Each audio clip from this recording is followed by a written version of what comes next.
will go to, that you give us the wisdom and give us the guidance and give us the protection that we need. And we'll give you all the praise and honor and glory for it. In Jesus' name we pray. Amen. Amen. Thank you, Dwayne. Guys, we need to turn into a praying nation. That's all I can say. I think the good Lord's the only one going to get us through all this stuff we're going through. As Dwayne said, some of us doing basketball, a lot of you getting ready for football. Guys, I would challenge you, and I would do this all through the spring, for every sport you're involved in, make sure you check the arbiter before you leave your house that morning or that afternoon, right? Whatever your drive time is, I'd make sure I check that arbiter to see if everything's still up and up. Basketball has been through numerous changes, and I'm sure football is probably going to go through some too. And in the meetings I had last week with athletic directors, we can be prepared for baseball too, because we're in the unknown. I think baseball and softball, we're probably the most safest right now being outside, but the mask mandates are going to be there. So make sure you go ahead and get one. Get used to wearing it if you've not been wearing it. It was a challenge for me during basketball to have it on, but we can make it work. It works, so you can do that. We've also hit some setbacks on our own field clinics. Methodist has told us we cannot be on their campus unless some things change between now and the dates we had set up. I've got some other avenues I'm looking for. We do have a facility here in Whiteville. Also, I think Lumberton's got a new facility we could probably get into. And I know Sandy Jacobs over Pembroke has opened up a facility. Derek Graham, y'all know for years, had a place over there in Fayetteville. Is he still open? Does anybody know? It was downtown. Him and John Roper. Does anybody know? He's open. He's still open? Yeah, okay. He's got a place in Lumberton too. Well, he's also opened up one down here. So there's one in Whiteville. So he's got 3 now. So he told me years ago we could always use his facilities if we ever needed to. But we'll get the on-field stuff. We'll continue with the virtual stuff. We'll probably continue this throughout. Guys, I think this is the best tool we've ever had. I've been suggesting this for years. It keeps us at home. You don't have to get on the road driving to a location. And I think we can get just as much information here as we can sitting in a classroom with each other. As you heard Chuck say, if you were on here earlier, the vaccine is now available. Y'all know that. If you're eligible to get it, I'd challenge you to go ahead and get it, because I think when 70-75% of our country has been vaccinated, they may open this place back up again. But we just have to wait and see. We'll go from there. Tonight, McAvoy is going to do a rules session. When the test opens up, we'll get together again just like this and go over some test questions and vice versa. But we're going to turn it over to John once again. Greg McAvoy, I'm sorry. And if you got any questions, just put them in the chat box down there, and John Owens and I will be watching them, and we can get them answered toward the end of the session. Okay? All right, Mr. McAvoy. All right. Thank you, Mike. John, I'm going to go ahead and do a present now. Stand by.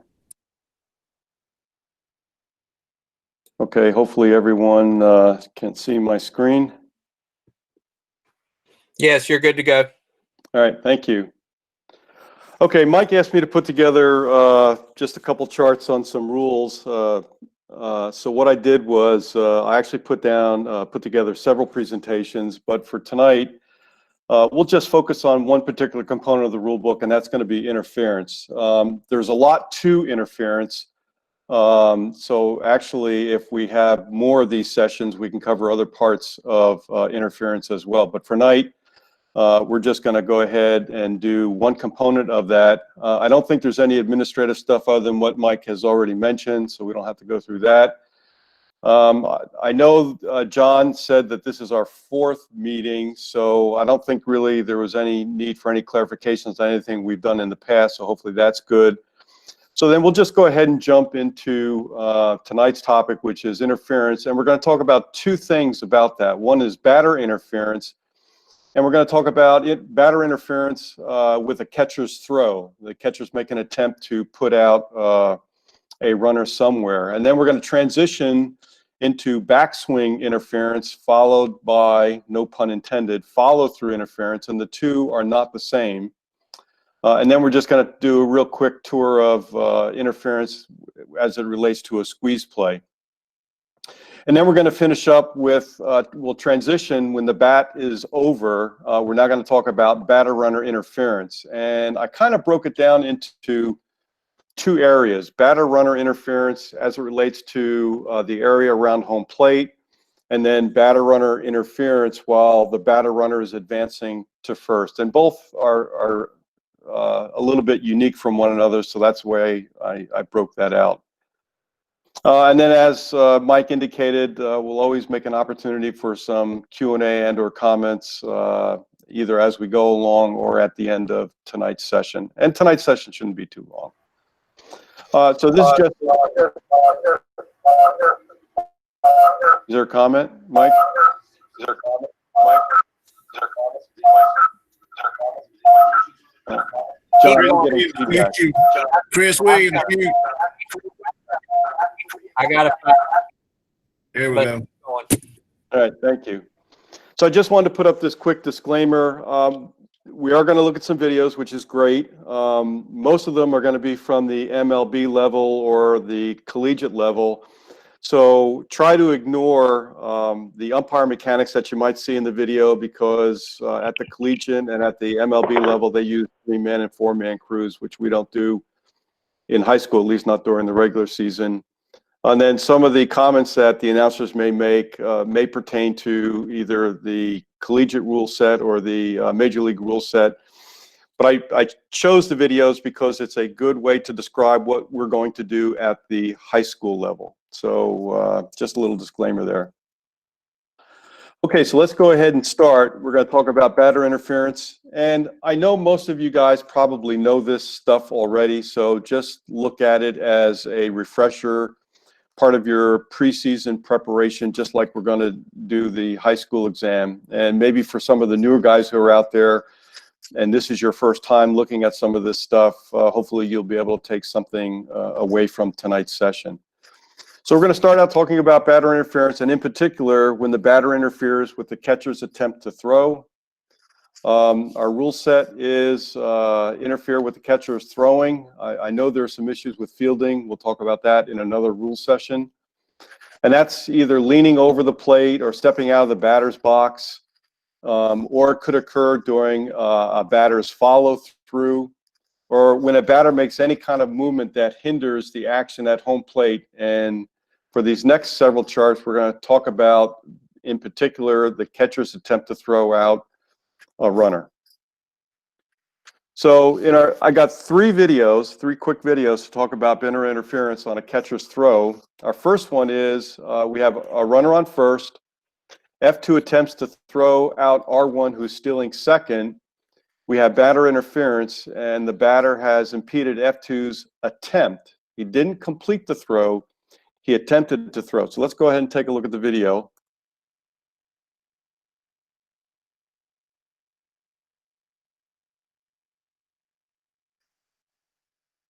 And there you go. So the big takeaway here is on an interference call, a batter interference call with the catcher's throw, that's going to be a delayed dead ball. We're going to give the defense the opportunity for an out, and it doesn't have to be the batter out at home plate. It could be an out somewhere around one of the bases. So that's why it's a delayed dead ball. The batter's going to be out if we call interference, and the runners are going to return. So there are times when we may call the runner out because, again, it's a delayed dead ball. We're going to afford the defense the opportunity for a put out. But if they don't get the put out, then we're going to call the batter out, and we're going to turn the runner or runners back to the base at the time of the pitch. That's pretty simple. Okay, in our second example, play 2, again, we have R1 stealing.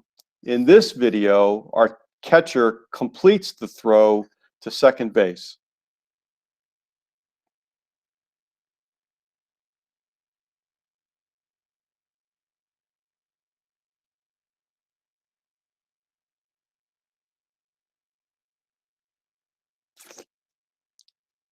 There you go. So we have a completed throw. If R1 is out at the base to which he's stealing, then the play is going to stand because the defense was given an opportunity and they were successful in the put out. So the play is going to stand. We'll ignore the batter interference and we'll have the out at whatever base the runner was attempting to steal. If the runner is safe, just like I just mentioned in our first play, the batter's going to be out and R1 is going to return to second. If the batter strikes out on an interference where there are 2 strikes on the batter, he swings, catcher attempts to put a runner out, and it's a 3rd strike, R1 is also going to be called out. So this is a situation where we can actually have 2 outs on a batter interference call. And then our last example for batter interference, play 3. This is a bunt attempt. So we have R1 on first, and we have a bunt attempt by our batter. I tried to superimpose the batter's box and home plate. So at this point in the attempt, our batter is in a legal position to bunt the ball. We have R1 stealing. F2 appears to have a clear throwing lane. And if he does have a clear throwing lane, can we still have batter interference? And the answer is yes, we can. So let's take a look at our video. Ignore the umpire behind home plate. He's signaling that the batter attempted on the check swing.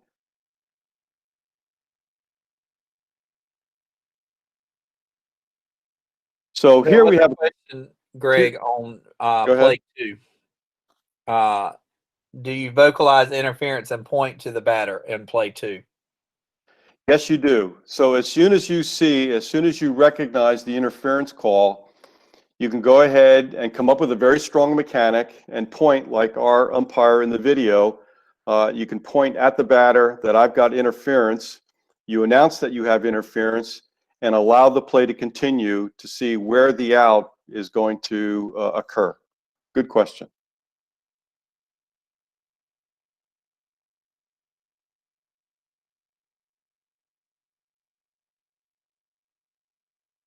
So in our play 3, so as you can see, we have a throwing lane, what appears to be a clear throwing lane. So the question is, do we have interference on this play? So even though we have a clear throwing lane, we still may have interference. If you look at the video, hopefully you saw that our catcher had to do a double hop to create that throwing lane that we now see on our screen. The attempt for the catcher's throw was altered as a result of where the batter is. And if you take a look at the batter, he's actually standing on home plate and he is not in the batter's box. So our catcher is actually throwing from behind the batter's box rather than from behind the plate. So I think even though there may be a perception that there was a clear throwing lane, there are other components to this play that caused the interference, that caused the catcher to alter his normal mechanics for a putout. So on this particular play, I think it would be fair to go ahead and call the batter for interference on this play. And then in our last example, sometimes it's not as obvious as what we have seen in our first couple of examples. Here we have our batter, we have our catcher. The batter's coming up, making an attempt to put out an advancing runner to second base. He clearly has a throwing lane. Our batter is in the batter's box, so you might think, well, this should be a clean play. When in fact, the interference is occurring up at the batter's hands. Even though the batter is doing what he's doing, he is potentially interfering with our catcher's attempt to get off a clean throw to second base. Now let's go ahead and take a look at that video.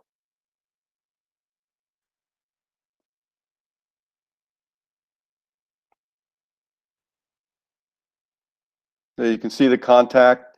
And as slight as it is, you don't know how much of an impact that it might have had on the catcher's attempt. But because we do have that contact, we really need to call interference on this play. And I give the home plate umpire credit for seeing such a not so obvious batter interference on that. So in summary, for batter interference on a catcher's throw, it's going to be a delayed dead ball. We need to manage multiple elements of the play. Was there an attempt to throw or not? Even though a completion of the throw is not required, the catcher must make some sort of attempt. If you, the umpire, have judged that there was no attempt made, then we don't have any interference. So we need to see, judge, and discern that there was an attempt by the catcher. Contact is not required. So all we need to look for and judge is to whether or not the batter had altered the catcher's attempt to put out an advancing runner on one of the bases. We talked about the unobstructed throwing lane. That is half good. And again, this is going to be a judgment call. If we believe that there was an unobstructed throwing lane and there was no contact, there was no altering of the catcher's attempt, then we might not have anything. So again, this is going to be a judgment call on our part behind the plate. Runners called safe or out. If they're safe, the batter's going to be out. Runners are going to return. If runners are called out, then the play is going to stand and we're going to ignore the interference. And we also need to be very sure of how many strikes we have on the batter, because if there are less than 2 strikes, the batter is going to be out and the runner is going to return. And as we mentioned earlier in one of the videos, if the batter strikes out, then we're also going to call the runner out as well, in which case we have 2 outs.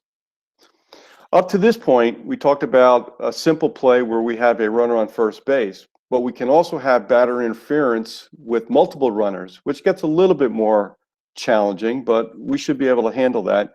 So I put together 2 case plays. I grabbed them out of the case book. So let's go ahead and take a look at that. In our first play, we have no outs, we have a runner on third, and we have a runner on first and third. R1 attempts to steal second, B3 interferes with F2's attempt to throw out, R1 stealing second, but the throw retires R1. And on the same play, R3 scores. Well, since it's a delayed dead ball and we've given the defense an opportunity for a putout, the defense chose by throwing and attempting to put out R1 at second to put out R1 at second. So they made a conscious decision to make that play. So as a result of doing that, we're going to ignore the interference because we have R1 out. And oh, by the way, R3 will score because we've disregarded the interference as a result of R1's putout. On our second example for multiple runners, we have a runner on second, R2. We have a runner on first, 1 out, 2 strikes on B4. R1 and R2 are attempting a double steal. I think we've all seen that during the course of our career.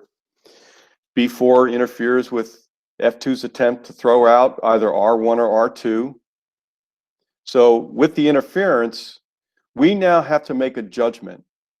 If in our opinion, F2 could have made a putout on a runner, but cannot determine where that play was going, then because of not knowing where that play was going to be made, the umpire is then going to call out the runner nearest to home plate.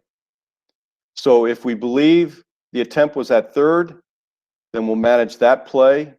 If we believe the attempt was at second on R1, we would manage that play. But if we don't know where that interference would have interfered with a play, where that play was going to go, then we're going to go ahead and call R2 out as a result of the interference. I'll stop here and see if either Mike has any comments, John has any comments, or John, if you have any questions from anyone up to this point in time. There were a couple of questions. What if the throw gets through? That's where judgment's got to come in a little bit. Did he impede the play? Did he have any bearing on the play? Remember, I put in chat a second that it doesn't have to be contact by the batter or the catcher, as long as in your judgment, that magic word, he impedes the play or trying to get an out or more or less interfering as we're going over today. All right, thank you, Mike. And that's very good, because coaches, more times than not, will come out and challenge us on that call. And Mike used the magic word, coach, in my judgment, the batter had impeded, the batter had altered the catcher's ability to make a play. And Mike had mentioned this a number of reviews ago. That's the language that's in the rule book. That's the language that we would prefer you all to use when we go ahead and have that conversation with the coach. Good questions. Okay, so now we talked about batter interference on the catcher's throw. Let's go ahead and switch gears and talk about batter interference. And there are two here. One is on the backswing and one is on the follow through. And the two plays are different plays. They may sound alike, but they're actually different plays. On backswing interference, this is going to occur prior to a pitch or just after the initial start of the pitching motion, where the batter in his warm-up swings makes contact with the catcher. So that is called backswing interference. That is an immediate dead ball. There is no penalty. We call time and then we just start the play anew again. So again, it's prior to or just after the start of the initial pitching motion, but it's all keyed off of the batter's backswing and hitting the catcher. For follow through, we actually have a swing, and one of two things is going to occur. In our first scenario, we have a swing, the batter makes contact and puts the ball in play, and on the follow through, he makes contact with the catcher. And that's going to be a delayed dead ball versus the immediate dead ball on the backswing. The second type or example is where we have follow through interference, again on the actual swing, but there is no contact with the pitched ball. Okay, so in our first, ball's put in play, it's going to be a delayed dead ball. In the second, we have no contact with the pitch, it is still going to be a delayed dead ball. And we're going to talk about how we handle each of these two particular situations. So on a follow-through interference, where we have the hit, the ball's put in play, and we have contact on the follow-through. When there's a play not involving the catcher, we're going to allow the play to continue. The purpose of follow-through interference is to have a delayed dead ball to give the catcher an opportunity for a put out. Well, since the ball was put in play and it's now somewhere in the infield, there is no opportunity for the catcher to make a put out. So in that scenario, we just allow the play to continue on and we ignore the follow-through interference because the catcher is not involved. When there is a catcher is involved, that's going to be a delayed dead ball. And as we already talked about for batter interference on the catcher's throw, we're going to allow the catcher the opportunity for a put out. And this type of play could be a bunt attempt where the ball is in front of the plate, or a swing and it's a dribbler and the ball is in front of the plate, or if it's a swing and it's a dribbler and it's a slow roller down the first base line. These are plays where it's in the vicinity of the catcher. And we have to make a judgment call as to whether or not we feel the catcher had an opportunity for a play and the follow-through interference impeded his ability to make a play. And then we would go ahead and delay dead ball, allow it to continue. And if the catcher puts a player out, the out stands. If he doesn't, then we call time. The batter's out for follow-through interference, and we're going to return the runners back to the bases at the time of the pitch. The next part to this has to do with, again, pitched ball. we swing, we miss, and we now have contact with the follow through. Well, now there are several types of plays that could develop. We could have runners stealing. We could have runners not stealing. We could have a drop third strike situation. We could have a pass ball where the ball goes back to the backstop, or we could have the follow through contact the umpire. So in all of these, for the most part, with a runner stealing, either on a steal, runner on first going to second, or on a squeeze play, we're going to have a delayed dead ball, like we've mentioned before. We're going to give the catcher the opportunity for a put out because the ball should be somewhere in that area. If a runner is not stealing, then we're going to do nothing because the purpose, again, of the delayed dead ball was to give the catcher the opportunity for a put out. Well, if the runner is not stealing, then that opportunity doesn't exist. So we're going to ignore the follow through interference. On a drop third strike, the ball should be on a drop third strike somewhere in the vicinity of the catcher. Again, delayed dead ball, give the catcher the opportunity to make a play. If there's a put out, the out stands. If there isn't, then we could call the batter out for follow through interference. For a pass ball, that's a little bit more trickier. If the ball is close to the catcher, that might be similar or akin to a drop third strike. But if the ball goes way back into the backstop area, then the catcher realistically doesn't have an opportunity to make a play. So we may ignore that follow through interference because it doesn't interfere with the catcher's ability to put out a runner, with one exception. If we have a runner on third and you think that that catcher could have gone back and gotten that ball from the backstop area and made a play on the runner on third, then we would call follow through interference for that play. So again, there's judgment involved on a pass ball as to whether or not you feel there was an opportunity that was denied as a result of the follow through interference. And then if it contacts the umpire, we're just going to play on, and unfortunately, we're going to take our lumps. So again, the intent is to protect the defense where there are plays that are involving the catcher and protecting the catcher's ability to make a play on a runner. In most cases, it's going to be a delayed dead ball. If the runner is safe, then we're going to call the batter out, return the runner. If the runner is out, then we're going to ignore the interference. So here are a couple video examples we put together. In our situation, we have less than 2 outs, we have R1 stealing, and we have follow-through interference. F2 in our example still has an opportunity for R1 put out. So again, it's going to be a delayed dead ball. Again, if R1 is out, the play stands. If R2 is safe, the ball is dead. As soon as the R2 attempt put out is over and the batter is going to be declared out, and R1 is going to return to first.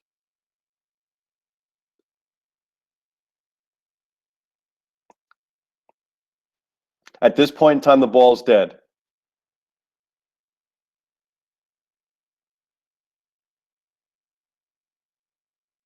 Good presence of mind by our home plate umpire to catch this.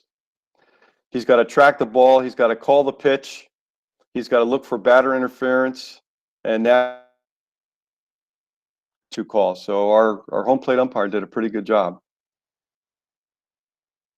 Our next example of follow-through interference, we have no runners on base. We have 2 strikes on the batter. This is going to be a drop third strike situation. The batter, runner, and the runners on the base are eligible to advance on a drop third strike and to be put out.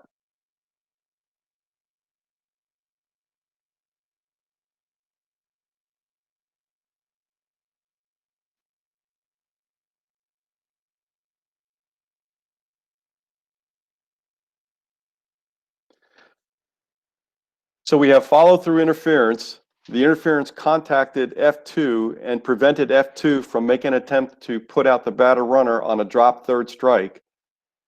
So with no runners on, this is now going to be an immediate dead ball, and we're going to call out the batter for follow-through interference. Good, strong mechanic coming out from behind the plate, making a nice, strong call. Immediate dead ball, if I said delayed dead ball, the batter's going to be out. And obviously, there were no runners, so the batter's out. I believe our last example for follow-through interference, again, we have one out. We have 2-2 count on our batter. R1 steals. Batter strikes out. Follow-through interference. R1 is declared out for the third out, and the half inning is over. Strikeout.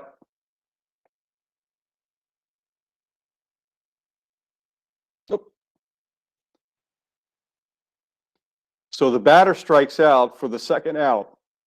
And with batter interference, we have to get an out somewhere. So the last remaining base runner, in our example, R1, he's going to be declared out. So now we have 2 outs. That would be the third out. And now the half inning is over. And guys, the thing to remember here, a coach is going to come out and ask you, why are you getting 2 outs out of this? Well, the batter's out on what? Strike 3. And then somebody's got to pay for his interference. So that's the verbiage you got to tell, to be able to tell this coach or manager when he comes out. He's out on strike 3. He's also in the the runner's going to pay for the interference. So he's out also. So Right. be able to sell it. There are actually a couple examples in the rule book where there's a violation by the batter and someone else other than the batter is out. In this example, because the batter struck out, that someone else is R1. And there are other things we get into future webinars. We'll talk about runner interference where a runner could be declared out as a result of a batter's action. But that's a future webinar. So in summary, we talked about batter interference, particularly on a catcher's throw. We talked about follow through and we talked about backswing. So I just want to make sure that everyone has a pretty good grasp as to each of these. For batter interference, remember that's going to be post-pitch. We're going to call the pitch.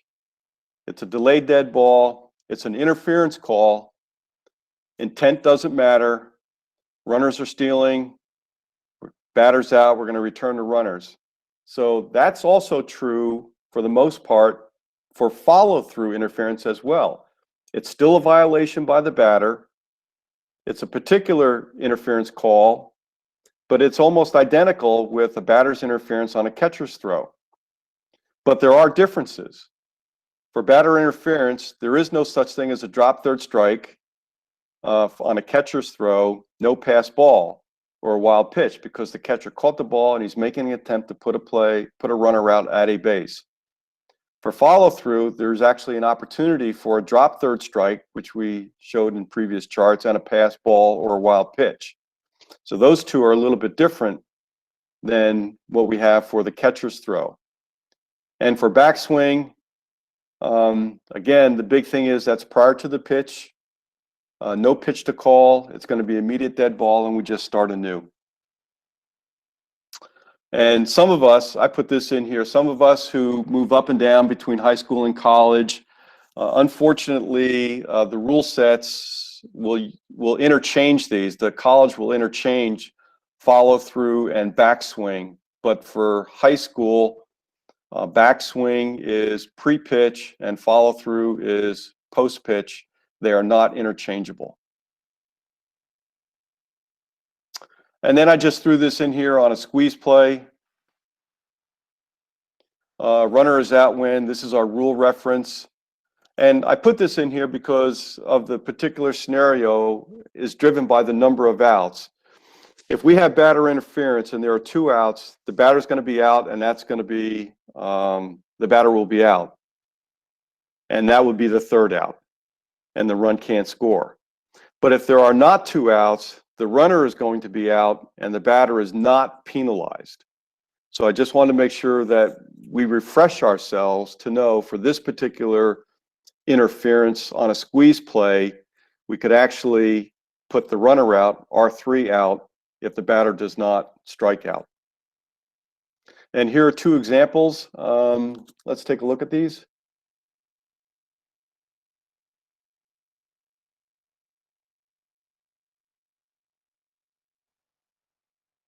So you might ask yourself, do you really think what did the batter do? And unfortunately, I think he may have moved in the wrong direction. So I think that would be a pretty good batter interference call. And in our second video,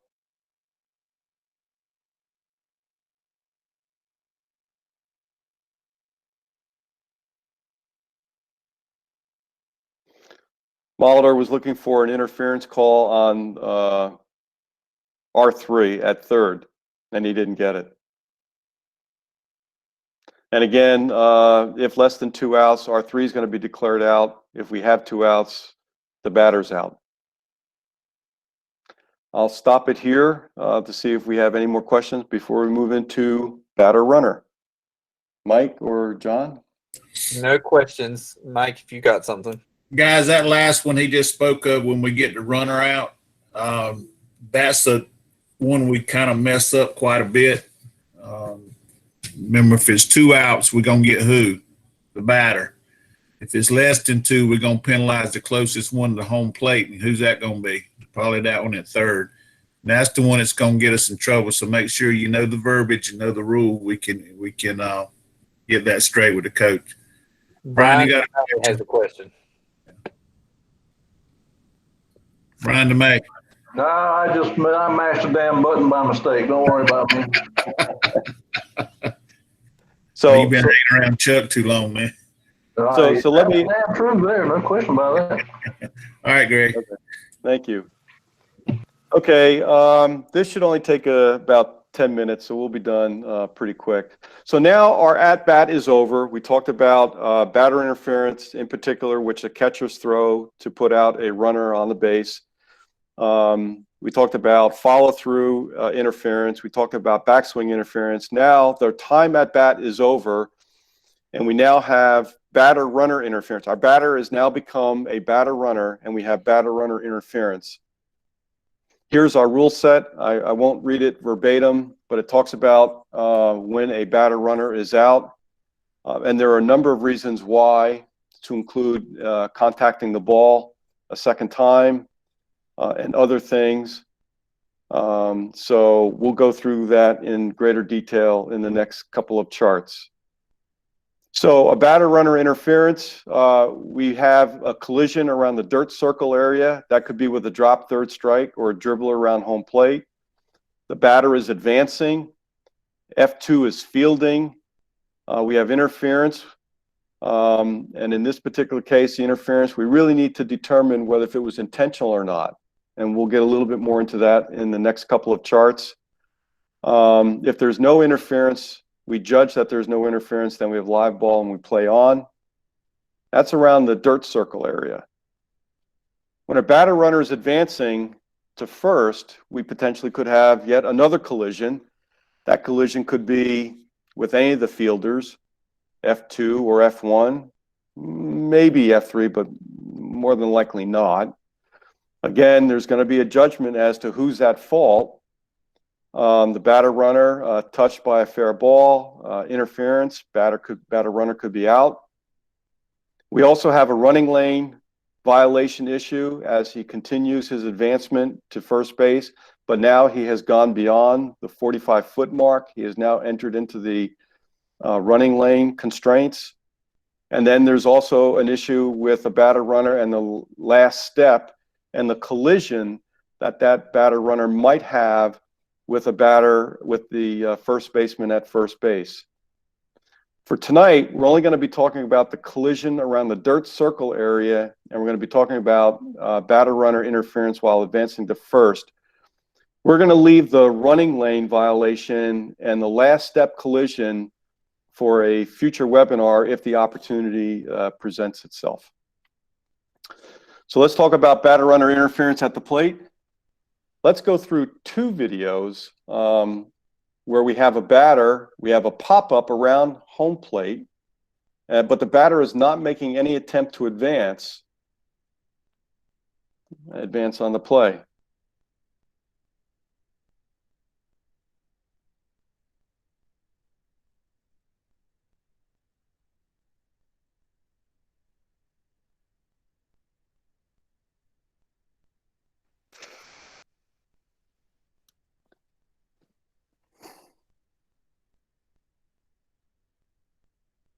Okay, our two videos. Oh. Let me go back. I got to make a correction. Up here it says immediate dead ball. That should be delayed dead ball. Watch the mechanic by the home plate umpire.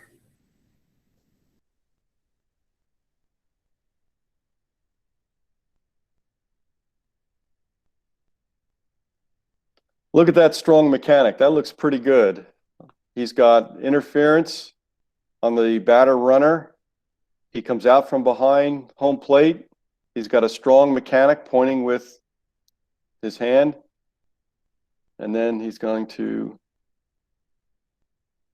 he's out.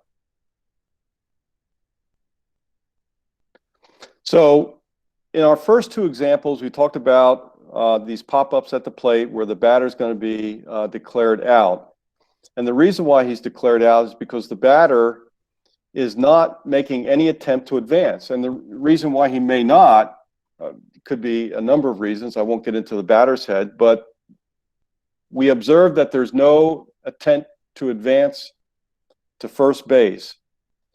In this video, we're now going to show you a batter who hits the ball, and he's going to attempt to advance, and he's going to collide with the catcher.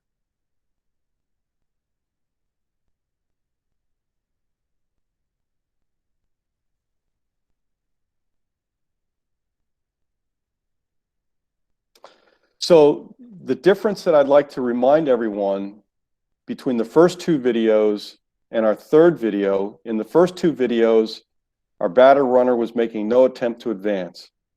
In our third video, the batter runner was doing what he should be doing. He was attempting to advance on a ball that was put in play. The catcher was attempting to do what he should be doing, attempting to field the ball. If we believe that both players were doing what they were attempting to do what they were supposed to do, then we potentially have a no call. And in this particular example, our home plate umpire calls safe. He has a no call. There is no interference. So the delineation between our first two videos, no attempt to advance, and our third video, attempt to advance, that is the reason why in our third video, the players were doing what they were supposed to be doing, and we have a no call. It's incidental contact. And again, if a coach were to come out and say, why don't you have batter interference on that? You can explain to the coach, the runner was doing what he was supposed to do, the catcher was doing what he was supposed to do. I had judged it to be incidental contact, and therefore, live ball, play on. F2 was attempting to field, batter runner was attempting to advance. Both players were doing what they were supposed to do.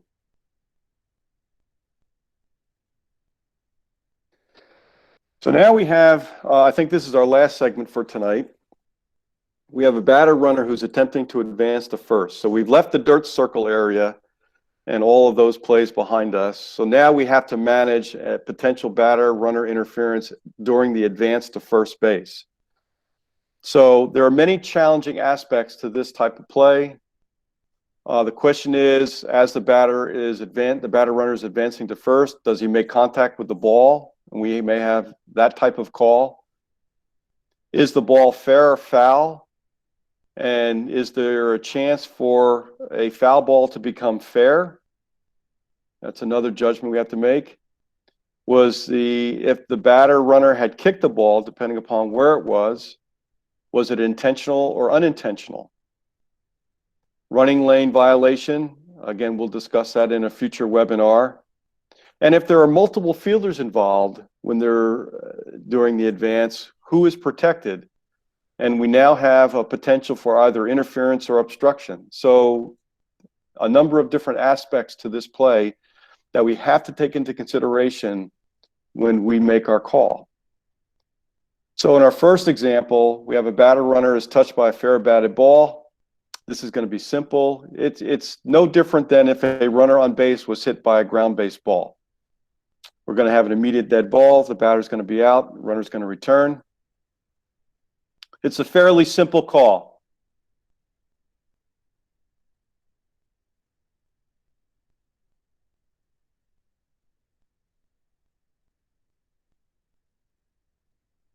Yep. Okay, our second example, we have a batter runner who's advancing to first, interferes with a fielder's attempt to field a fair batted ball prior to reaching the running lane. The comment prior to reaching the running lane is just for reference purposes for this chart. This is going to be akin to a base runner interfering with a fielder on an infield ground ball. If I have a runner at first advancing to second and he interferes with the fielder attempting to field the ground ball, these two are basically the same. They're just occurring at a different location. For us, for this, it usually may occur with a bunt or, again, a chopper or a dribbler. Maybe a drop third strike, but I think that's a little remote. When we have the interference, it's going to be an immediate dead ball. The batter runner is going to be out, and the runners are going to return.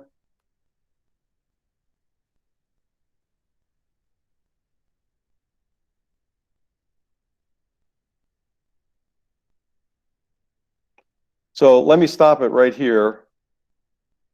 I think this is an easy call, even though the batter runner is prior to the 45-foot constraining line, the running lane violation line.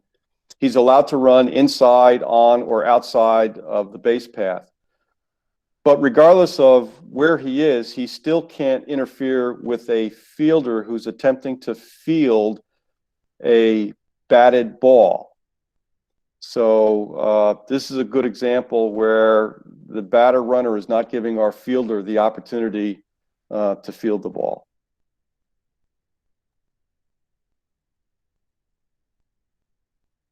Actually steps on his foot. But I think the interference occurred prior to him stepping on his foot. So those are the things that might happen prior to the 45. What happens if we have such a call that's occurring when a runner has gone beyond the 45-foot running lane mark? If the batter runner is outside the running lane, I think that's going to be fairly simple. You're either going to have a batter runner interference for interfering with the fielder's ability to field the ball, or you could actually have a running lane violation. The two penalties are the same. So it really doesn't matter. The batter runner is going to be out for one of these two reasons.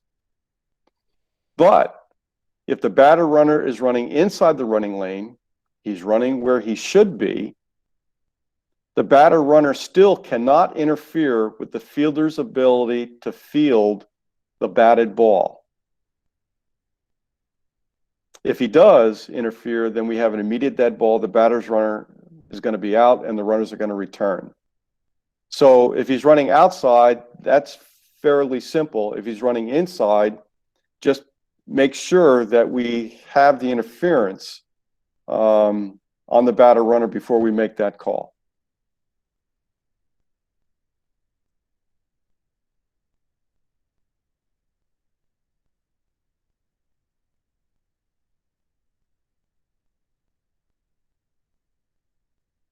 Okay.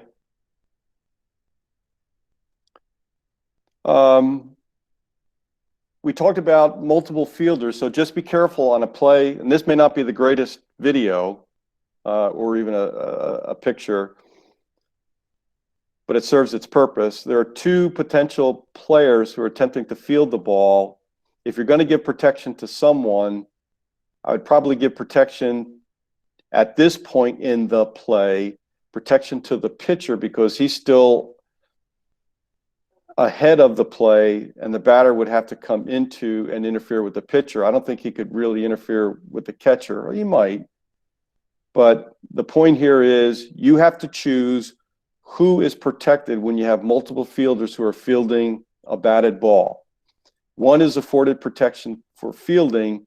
The other one has an obligation to not obstruct the batter runner in his advance to first base. I think this is our last chart. It has to do with a hole thrown bat. Sometimes it happens. A batter is responsible for his bat.